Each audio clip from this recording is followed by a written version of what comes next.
Hi guys, Ruby kitchen হাউসে আপনাদের সবাইকে স্বাগতম।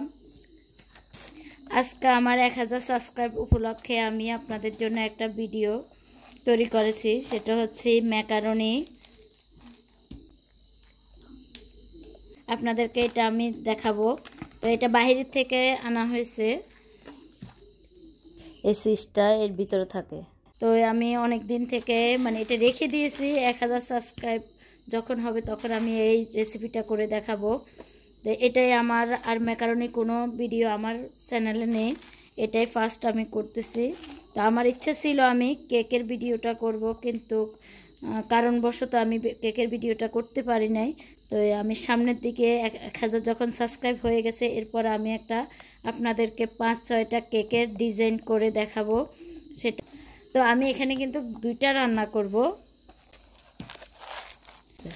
আপনারা জানেন আমার বড় ছেলে বাইরে পড়ালেখা করার জন্য চলে গেছে, সেজন্য আমি 2জন আছে এখন, ওদের 2জনের জন্য 2টা রান্না করব। চলুন এটা কিভাবে রান্না করা যায়। আমি 2টি ম্যাকারনি 2টি পদ্ধতিতে রান্না করব। 1 গ্লাস পানি দিয়ে দিব। পানিটা ফুটে ওঠা পর্যন্ত অপেক্ষা করব। তো এখন আমি চিজগুলি দিয়ে দিচ্ছি। ম্যাকারনি এন্ড চিজ আমি 2টা পদ্ধতিতে রান্না করব। এখন এটা একটা পদ্ধতি যেটা পানি ফেলে সেকে রান্না করতে হয়, আর একটা হচ্ছে পানির সহ। তো আমি এটা সেকে রান্না করব। তো আমি এখানে 1 কাপ গুঁড়ো দুধ গুলে নিয়েছি, এখন এটা দিয়ে দিব। দেখুন দুধটা গরম হয়ে গেছে। এখন আমি এর মধ্যে ম্যাকারনিগুলি দিয়ে দিলাম।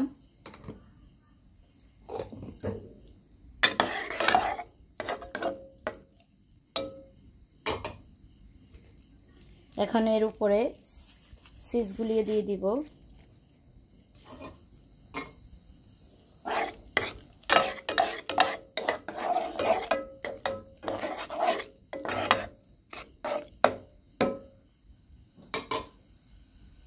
এক মিনিট এটা মিক্সড হয়ে যাওয়ার জন্য রাখবো চুলায়।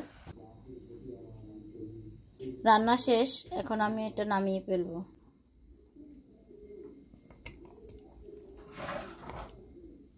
আপনারাও এই রেসিপিগুলি বাসায় তৈরি করবেন, তৈরি করে কেমন হয়েছে অবশ্যই কমেন্ট করে জানাবেন।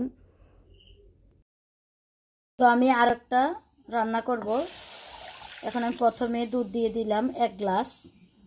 যখন ফুটে উঠছে তখন আমি ম্যাকারনিগুলি দিয়ে দিব এর মধ্যে। এখন আমি 2 মিনিটের জন্য সিদ্ধ করে নিব। একদম অল্প 1 চিমটি আকারে লবণ দিব, কারণ চিজের সাথে লবণ থাকে, সেজন্য লবণ দেওয়ার প্রয়োজন হয় না। কিন্তু আপনি যদি একটু লবণ পছন্দ করেন তাহলে 1 চিমটি লবণ দিয়ে দিবেন। আমি আরও দিয়ে দিব 1 চা চামচ চিনি। আসলে বাইরে যারা থাকেন তারা কিন্তু চিনি লবণ কিছুই অ্যাড করেন না, তারা শুধু দুধটা দিয়ে আর বাটার সাথে দিয়ে এই চিজটা রান্না করে খায়। তো প্রায় 2 মিনিটের মতো সিদ্ধ হয়ে গেছে।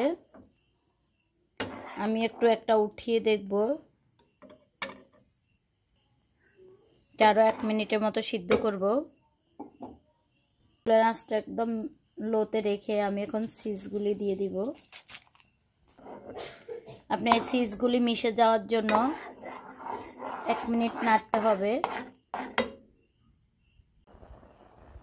তো আমার রান্না করা শেষ, এখন এটা আমি ঢেলে নিব। ম্যাকারনিগুলি আমি 2টি পদ্ধতিতে রান্না করার কারণ হচ্ছে আমি আরও 4-5টা রান্না করেছি। দেখা গেছে যে যেগুলির মধ্যে একটু রস কম হয়েছে, মাখা মাখা করেছি, সেগুলি অনেকে খেতে পারে না, কারণ হচ্ছে তারা অভ্যস্ত না। বাইরের দেশে সবাই এরকম মাখা মাখা খেতে পছন্দ করে। সেজন্য আমি চিন্তা করলাম যে আমি একটু রসালো রেখে জিনিসটা কিভাবে সুন্দরভাবে পরিবেশন করা যায়। বা আমার দুটি পদ্ধতিতে ম্যাকারনি রান্নাটা কেমন হয়েছে অবশ্যই কমেন্টের মাধ্যমে জানাবেন। যারা আমার ভিডিও সব সময় দেখেন, আমার চ্যানেলটি সাবস্ক্রাইব করেছেন, তাদেরকে অসংখ্য ধন্যবাদ। আর যারা এখনও সাবস্ক্রাইব করেননি অবশ্যই ভিডিওগুলি দেখতে থাকুন, দেখতে দেখতে ভালো লেগে যাবে। এই ভিডিওর অংশটা হচ্ছে ম্যাকারনি যখন ঢেলে নিয়েছিলাম তার 2 মিনিট পরের, কারণ হচ্ছে আপনাদের দেখাচ্ছি যে 2 মিনিট পরে এই ম্যাকারনিগুলি কিভাবে রসগুলি চুষে নিয়েছে। আমার ভিডিও যদি আপনাদের কাছে ভালো লেগে থাকে অবশ্যই সাবস্ক্রাইব করবেন, লাইক দিবেন, কমেন্ট করবেন, বন্ধুদের সাথে শেয়ার করবেন। আল্লাহ হাফেজ।